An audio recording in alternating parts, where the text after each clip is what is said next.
M60 dimaksudkan untuk menjadi tank tempur utama pertama Amerika Serikat yang dapat memenuhi persyaratan operasional di tingkat taktis dan strategis.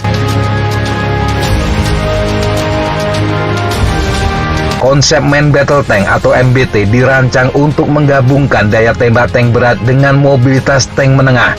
Doktrin MBT membutuhkan mobilitas tinggi, baju besi yang baik, dan daya tembak yang memadai.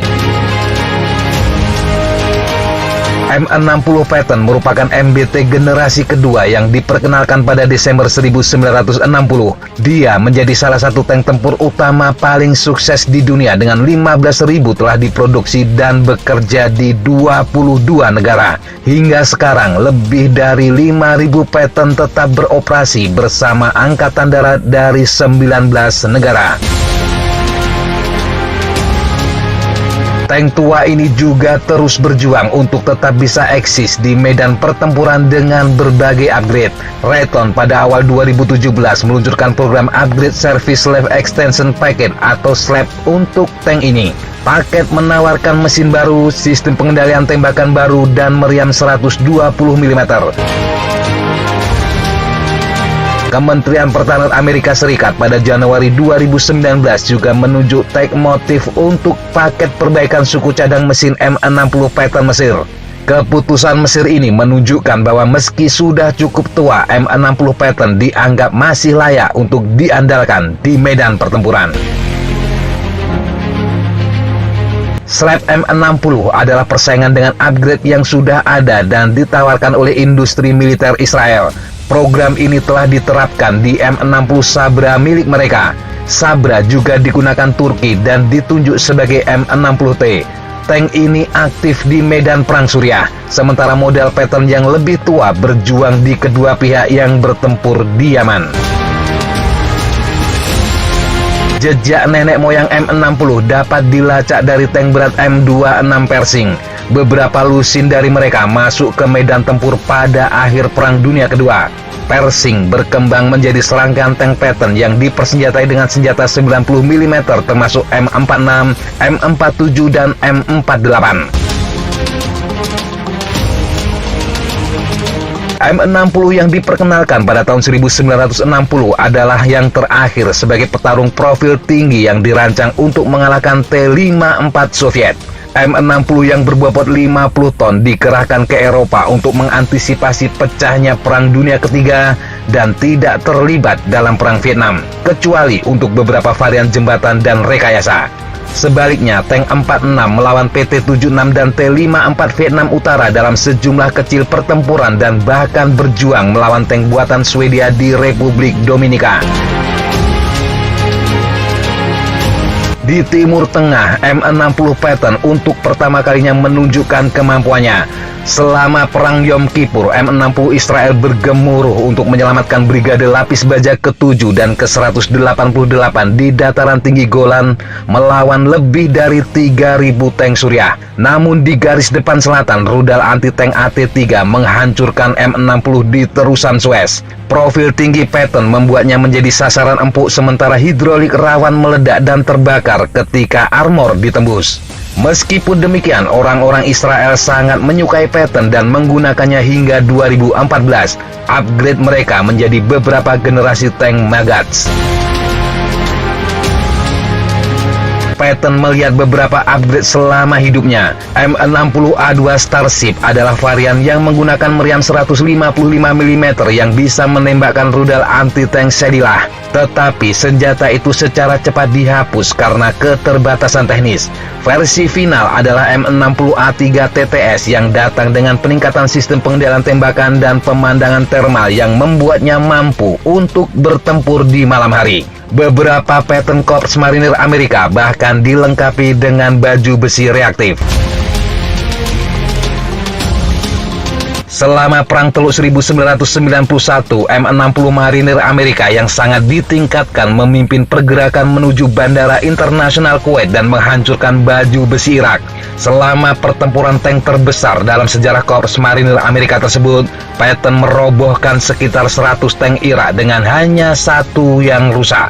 Namun hal ini lebih karena tingkat pelatihan militer Amerika yang jauh lebih baik, bukan karena kekuatan tank itu sendiri. Hingga tidak lama setelah kesuksesan di Perang Teluk, M60A3 Korps Marinir ditukar dengan tank M1A1 Abrams dan secara resmi pensiun dari layanan Amerika.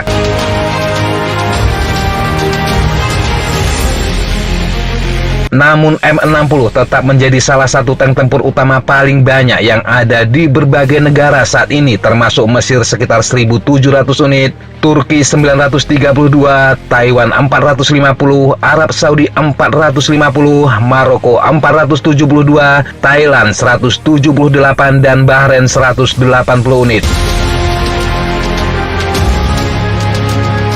Upgrade SLAP dan Sabra fokus pada peningkatan daya tembak dan mobilitas.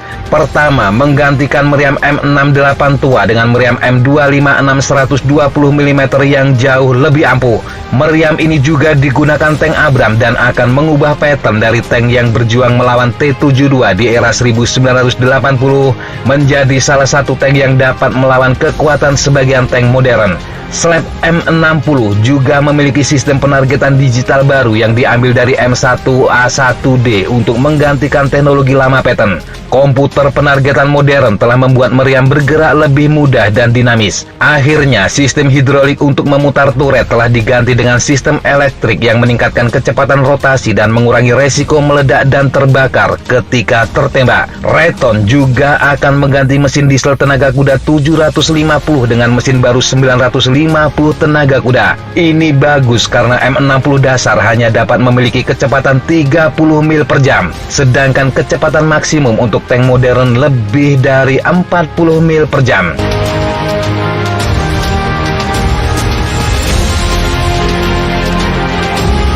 Sedangkan upgrade Sabra 2 Israel juga membanggakan meriam 120 mm, komputer penargetan baru serta mesin 1000 tenaga kuda yang bisa meningkatkan kecepatan sampai 34 mil per jam.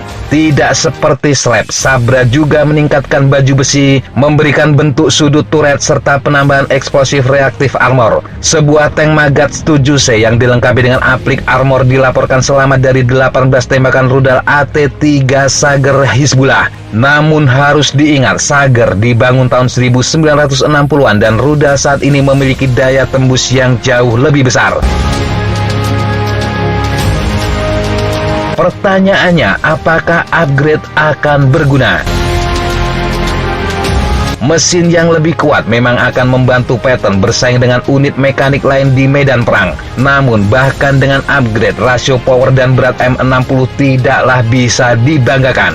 Dengan meriam 120 mm dan sistem pengendalian tembakan baru, M60 memang bisa dengan baik memukul dan menghancurkan sebagian besar tank yang digunakan saat ini dari jarak jauh. Namun sebagian besar tank di medan perang saat ini tidak berjuang melawan sesama tank. Mereka akan bertukar tembakan dengan senjata infanteri seperti rudal anti-tank dipandu jarak jauh semisal Kornet serta roket granat jarak pendek. Senjata-senjata ini telah terbukti efektif bahkan terhadap tank modern seperti M1 dan Merkava. Patton jauh lebih rentan daripada M1 atau Merkava dan bahkan dibanding T-72 yang lebih tua. Armor baja tor frontal Patton peringkatnya setara dengan Rolled Hardened Armor atau RHA 253 mm, ukuran standar tank baja. Sementara tank modern menggunakan baja komposit yang jauh lebih efektif. Sebuah M1A2 dinilai setara dengan sekitar 800 mm First Tank Shells dan 1300 First Shaft Charge. Sementara mortar 120 era 90-an bisa menembus setara dengan sekitar 700 RHA dan rudal anti-tank AT-17 Kornet dapat menembus 1300 mm. Dengan kata lain, Patton akan sulit bertahan dalam kondisi perang seperti ini. Python juga lebih mudah untuk dibidik karena profil tinggi serta lebih mungkin untuk terbakar karena meriam utama tidak disimpan secara terpisah. M60 Slab tidak memiliki peringkat armor, sementara upgrade Sabra juga terbukti tidak mampu melawan rudal anti-tank di Turki. Pada 2019, sebuah M60T Turki dihantam rudal anti-tank Kornet yang digunakan ISIS. Tank rusak parah dan sepertinya tidak mungkin untuk kembali beroperasi. M60A3 dan M60T Turki juga dikirim ke perbatasan Suriah sebagai bagian dari operasi Efrat Shield. Pejuang Kurdi menyingkirkan beberapa M60 dengan rudal jarak jauh. Diyakini setidaknya 11 Python Turki telah hancur di Suriah. Situasi ini bahkan lebih buruk di Yaman, di mana Python dioperasikan baik oleh unit angkatan darat pendukung pemberontak Houthi serta Arab Saudi. Lebih dari 22 Python telah dicatat hancur dalam konflik. Python memang menjadi legenda yang terus berjuang untuk hidup dan bertarung, tetapi umur sepertinya tidak bisa berbohong. Mungkin memang sudah saatnya M60 untuk undur diri.